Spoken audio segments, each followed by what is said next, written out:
Welcome to the deep dive. Banking, it feels so routine sometimes, doesn't it? Something most of us just do without really thinking too much about it. But we were looking at these sources, they're actually transcripts from a lesson helping English learners figure out opening a bank account. And it just struck us how much is actually going on, even in what seems like a simple transaction.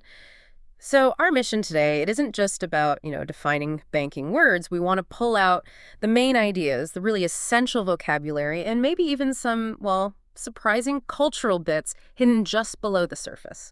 So picture this. You're walking into a bank, you're all set to open an account. What's really important to know? What are those little nuggets waiting there? Let's dive in. Okay, so you're inside the bank. Maybe before you even sit down, there's that first big choice, isn't there? What kind of account do you actually need? Right. And our sources, they really get into the details between the types, even if you think you know them, like a checking account. It's presented as, for your day-to-day banking, things like shopping, paying bills. Your everyday money handler. Exactly. And the key thing highlighted is that you usually get unlimited daily transactions, but often there's a small monthly fee for that convenience. Sort of a trade-off, isn't it? Access versus a small cost. And then you contrast that with a savings account, which, the name tells you a lot. Yeah, for saving. Right. It's for money you're putting aside, money you generally don't plan to touch often. The sources point out it usually has a higher interest rate, which is good, helps your money grow. But there's often a catch, like needing to keep a minimum balance in there. Yeah. The example given was $10,000. Wow. Okay, so that's a significant difference. Just understanding that first step checking versus savings seems pretty crucial for anyone walking in. It sets the stage for everything else. It really does. And what's interesting is how the sources sort of implicitly warn you not to mix them up too much. How so? Well, like if you start dipping into your savings account all the time, you might face penalties or lose out on interest. It kind of defeats the whole purpose of having it. Right. It's not just about the label. It's about how you use it and what the consequences are. Precisely. It's about the intended use. Okay, good point. So you've maybe decided on an account type. Now you're talking to the teller, and certain words just keep popping up, like transaction. Yeah. We all sort of know what it means, but what did the sources emphasize? Well, yeah, the basic idea is simple. Money, moving around, taking it out, putting it in, spending it. But the sources bring up the practical side, like needing a record of your recent transactions, maybe for a loan application or something. Or they point out that online transactions might not have fees, which encourages digital banking. And you might even hear the teller ask, would you like to make another transaction? After you deposit cash, it highlights that ongoing flow. Okay. And what about balance? Seems straightforward, just how much money you have. It is, but again, it's the dynamics, like that minimum balance in savings we mentioned. Or on the other side, a negative balance if you go into overdraft. That idea shapes how you manage things. Ah, yes, overdraft. Let's definitely talk about that one. It causes a lot of stress for people, I think. It needs unpacking. For sure. The sources are clear. An overdraft means you've spent more money than was actually in your account. Simple as that. So you owe the bank. Exactly. You've got a negative balance. And here's a key point from the sources. Overdraft protection isn't automatic or free. It's usually an optional service, and you pay an extra fee for it. Right. It's a service, not a safety net given freely. Correct. And the examples used were, quote, stark.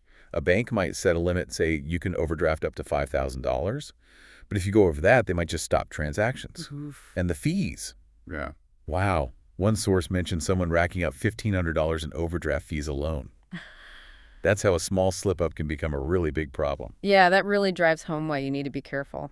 Okay, so back to our person opening the account. The source mentioned a man choosing a checking account for easy access. What does he actually need to do to get it opened?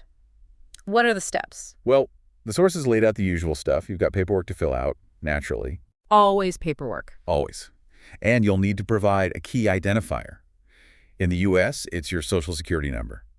In Canada, the source mentioned a social insurance number. Other places have national IDs. It's for identification and tax purposes. Okay. Plus, you generally need 2 pieces of government ID, like a driver's license and maybe a passport. And then, of course, you have to sign on the dotted line, usually in a few places. Got it. Standard procedure, mostly. So the paperwork's done, you've signed everything. What do you actually walk away with? What tools do they give you? Okay, this is important. The sources really make a point of distinguishing the debit card from a credit card. Ah, yes. Crucial difference. Absolutely crucial. A debit card comes from your bank. It's linked directly to your checking account. You use it at ATMs to get cash out or to pay for things where the money comes straight out of your balance. It's your money you're spending. Exactly. It is not a credit card, which is borrowing money. The sources stress you get this debit card with your checking account. And then the checkbook. Now, this is where things get really interesting from a cultural perspective, as the sources point out. Yeah, I was thinking that for a lot of our listeners, especially younger ones, or those outside North America, paying with a paper check might seem, well, ancient. It really might. A check, as the source explains, is literally a piece of paper. You write the amount, sign your name, give it to someone, and they take it to the bank to get the money. It seems so manual now. It does. And the source explicitly says it's more of an American thing and not very common in other countries. China was mentioned as a place where it's rare because mobile payments are just dominant. That's a huge difference in how finance works day to day. It really is. It reflects different approaches to trust, speed, security, all sorts of things. But checks were, and sometimes still are, used for paying bills. You'd mail it in for your phone or electric bill. And that's also where paycheck comes from, right? Salaries used to often be paid with actual physical checks. Fascinating how that one paper item tells such a story. Okay, so we've covered the mechanics, the words, the tools, but banking is also interaction, people talking to people. What about the language used? Particularly how bank staff ask you to do things politely. That's a great angle. And the sources highlighted 3 specific phrases the teller used that really soften requests. Very useful examples. Okay, like what? First, she said, "I'll get you to fill out this paperwork." It's a really common, polite way to phrase it, much gentler than just "fill this out." Yeah, it sounds less like an order. Exactly. Then, for asking for that sensitive number, she said, "I'll need your social insurance number." Again, more courteous than a blunt, "Give me your number." It feels more professional. And the third one was, "If you could just sign here." The source called this very polite, and it's super versatile. You hear that structure a lot, like, "If you could just wait a moment," or "If you could just send me that email." It's amazing how those small changes in wording completely alter the feel of the interaction. Makes it smoother, less confrontational. Totally. It's about making the necessary steps feel less like demands and more like guidance. So, beyond just being nice, what does that politeness tell us? Maybe about the bank's view of the customer or service culture? Well, I think it shows a level of maybe deference.